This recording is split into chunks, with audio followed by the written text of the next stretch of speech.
ذرني ومن خلقت وحيدا وجعلت له مالا ممدودا وبنين شهودا ومهدت له تمهيدا ثم يطمع أن أزيد كلا إنه كان لآياتنا عنيدا سأرهقه صعودا إنه فكر وقدر فقتل كيف قدر. یہ بڑی رکت انگیز آیات آ رہی ہیں ولید ابن مغیرہ کے بارے میں. سیدنا خالد ابن ولید رضی اللہ تعالیٰ عنہ کے جو والد تھے نا، وہ بہت انٹلیکچوئل آدمی تھے، عرب کے ذہین ترین لوگوں میں شمار ہوتے تھے، امیر ترین لوگوں میں ولید ابن مغیرہ. شام یعنی طائف کے اندر بھی اور مکے کے اندر بھی ان کے اپنے آپ سمجھ لیں ایسٹس موجود تھے. تو اب یہ ولید بن مغیرہ جو تھا نا، یہ چونکہ ذہین بھی تھا، سمجھدار بھی تھا، بڑا جہاندیدہ بندہ تھا. جیسے ہر یعنی معاشرے میں ایسے انٹیلیجنشیا ہوتا ہے، تو کافروں نے میٹنگ کر کے اس کو لانچ کیا کہ یہ جا کے نا نبی علیہ السلام سے دو ٹوک جا کے بات کریں، کیونکہ آپ علیہ السلام کی دعوت پھیلتی جا رہی ہے. تو کوئی ذہین بندہ بھیجیں مناظرے کے لیے، ٹھیک ہے، جو مناظرہ کرے. اب آپ علیہ السلام کے پاس جب وہ آیا، آپ صلی اللہ علیہ وآلہ وسلم سے جب گفتگو شروع ہوئی تو اس نے ہر طرح سے سوال کر کے آپ کو نا چیک کیا، جس کا ذکر جو ہے نا وہ پچھلی صورت میں بھی گزر چکا ہے. میں نے پہلے بتایا تھا، آگے جا کے نا اس کی ڈیٹیل بھی آئے گی. سورہ المعارج میں تھا یا سورہ قلم میں تھا. تو اب وہ نبی علیہ السلام سے ڈسکشن کر رہا ہے، پھر واپس آتا ہے اپنے وہ دار الندوہ کے اندر جہاں پہ وہ بیٹھا کرتے تھے. اچھا، یہ ساری چیزیں نا عمر سیریز کے اندر انہوں نے فلمائی ہیں جناب. ولید بن مغیرہ بھی دکھایا ہے، اور وہ جو میٹنگز کرتا ہے، جو مل کے آتا ہے، تو وہ بڑا اس کا چہرہ لٹکا ہوا ہوتا ہے کیونکہ ذہین بندہ ہوتا ہے. اب وہ اس سے پوچھتے ہیں بتاؤ کیا بنا، کیا اس کو ہم جادوگر کے؟ ان کا نہیں، جادوگر نہیں. جادوگروں کو میں جانتا ہوں، یہ جادو کلام جادوگروں والا ہے ہی نہیں ہے. نقول ساحر هو ساحر ما هو بالساحر لقد رأينا السحار وسحرهم فما هو بنفسهم ولا عقدهم. پھر وہ کہتے ہیں شاعر، ان کا شاعروں کا تو مزاج ہی کچھ اور ہوتا ہے، عشق مشوقی والا ہے. اس شخص کا تو پورا کریکٹر ہمارے سامنے ہے، شاعر بھی نہیں. شاعر اذن ما هو بالشاعر لقد عرفنا الشعر كله هزجه ورجزه وقريضه ومبسوطه فما هو بالشعر. کاہن، ان کا کاہن کہاں سے؟ ہمارے سامنے یہ پل بڑھ کے جوان ہوا ہے، اس کا کریکٹر ہمارے بالکل سامنے ہے. ایک ڈائنامک آدمی تھا، کبھی اس کا کاہنوں کے ساتھ نہ کوئی دوستی رہی ہے، نہ کبھی کوئی کسی مجالس میں اس طرح کا شریک ہوتا تھا. نقول كاهن. نعم لا والله ما هو بكاهن لقد رأينا الكهان فما هو بقول الكاهن ولا سجع. تو وہ اچھا، اب ان کو لگا کہ گیا جی یہ ولید صاحب بھی گئے ہیں، تو پھر اس نے بہانے کر کے نا، اس نے کہا زیادہ سے زیادہ کہنا یہ کہہ دو یہ اگلے لوگوں کی سٹوریاں بیان کرتا ہے. حالانکہ قرآن میں کیا صرف اگلے لوگوں کے واقعات ہی ہیں؟ آنکھوں میں آنکھیں ڈال کے مشرکین عرب کے ساتھ گفتگو نہیں ہوئی ہے، مکی قرآن میں تو ہوئی ہے. اور پھر ہاں یہ بھی کہہ سکتے ہو تم کہ ایک جادو پیچھے سے چلتا آ رہا ہے، بس اسی کی ایک کنٹینیوشن ہے، ایک بہانے کے طور پر. اب اللہ تعالیٰ کو ولید ابن مغیرہ پہ سب سے زیادہ غصہ آیا. کیوں؟ کہ یار چلو باقی تو بونگے تھے، تیرے پاس تو ڈگری موجود تھی، تو نے علماء سوء کا کردار کیوں ادا کیا؟ چلو جاہل آدمی تو جاہل ہوتا ہے، جب پڑھا لکھا بندہ اس طرح کی حرکت کرے اس پہ پھر غصہ زیادہ آتا ہے. اب یہاں سے اللہ تعالیٰ کا غصہ ولید ابن مغیرہ پہ شروع ہے، اور کس سخت الفاظ کے ساتھ ہے. اب یہ لادہ بات ہے کہ اسی کے 3 بیٹے مسلمان بھی ہو گئے بعد میں. ایک بیٹا تھا ان کا ولید ابن ولید، وہ خالد ابن ولید سے بھی پہلے مسلمان ہوا، اور اس کی وجہ سے حضرت خالد ابن ولید بھی اسلام سے امپریس ہوئے اور بعد میں مسلمان ہوئے، اگرچہ صلح حدیبیہ کے بعد ہوئے. 19 سال تک کفر کی زندگی گزاری ہے حضرت خالد ابن ولید نے. بعد میں پھر دیکھیں اللہ نے ان کو کہاں سے کہاں پہنچایا ہے. اللہ نے پھر مسلط کر دیا رومن امپائر اور پرشین امپائر کے اوپر.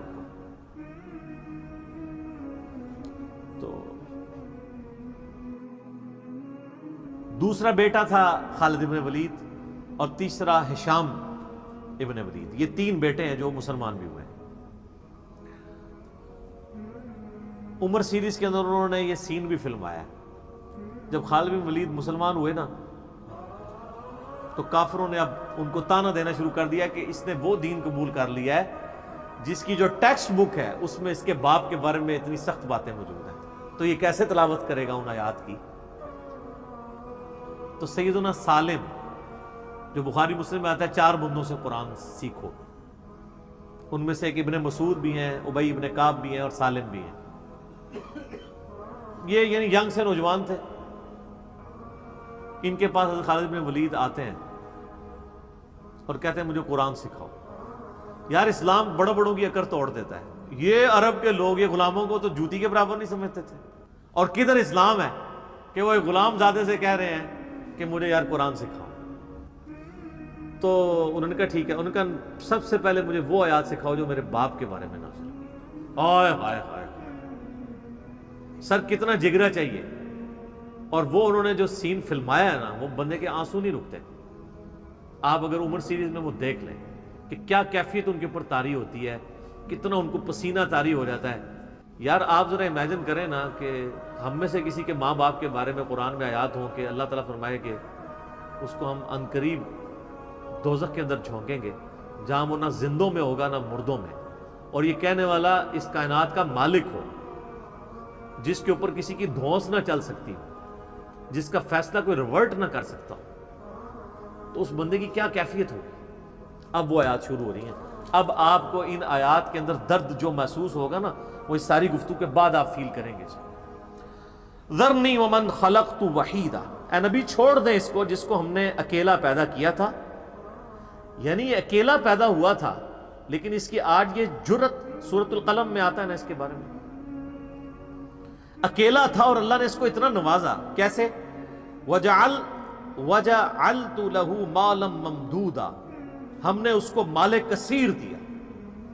وَبَنِينَ شُهُودًا, اور کتنے بیٹے دیے جو ہر وقت اس کی نظروں کے سامنے رہتے ہیں. قبائلی سسٹم میں بیٹوں کی بڑی اہمیت ہوتی تھی نا, جس کے جتنے 5 بیٹے تھے اس کے تو وہ بڑا ایک سمجھا جاتا تھا کہ جناب بھی بڑی مضبوط بندہ ہے.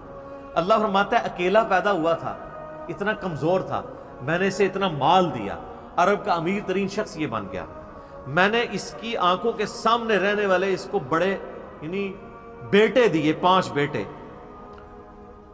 وَمَهَّدتُّ لَهُ تَمْهِيدًا, اور ہم نے اسے ہر طرح کا دنیا کا سامان عطا فرمایا تھا. ثُمَّ يَطْمَعُ أَنْ أَزِيدَ, پھر بھی وہ طمع رکھتا ہے کہ ہم اسے مزید دیں. دوسری طرف تو ظاہر ہے کہ وہ تو بخاری مسلم کی حدیث ہے, کسی کے پاس سونے کی 2 وادیاں ہو نا تو وہ کہے گا میرے پاس تیسری آ جائے, اس کا پیٹ تو قبر کی مٹی بھرے گی. تو یہ تو انسان میں بلٹ ان ایک ہے. کلا, ہرگز نہیں, یہ وہی ہے نا. انہ کان لآیاتنا عنیدا, یہ ہماری آیات کا سخت دشمن ہے. سأرہقہ صعودا, میں عنقریب اسے مجبور کروں گا کہ یہ وہ کٹھن چڑھائی چڑھے, یعنی دوزخ کے اندر. آپ پتہ دوزخ میں چند عذابات یہ بھی ہیں کہ پہاڑ کے اوپر چڑھایا جائے گا.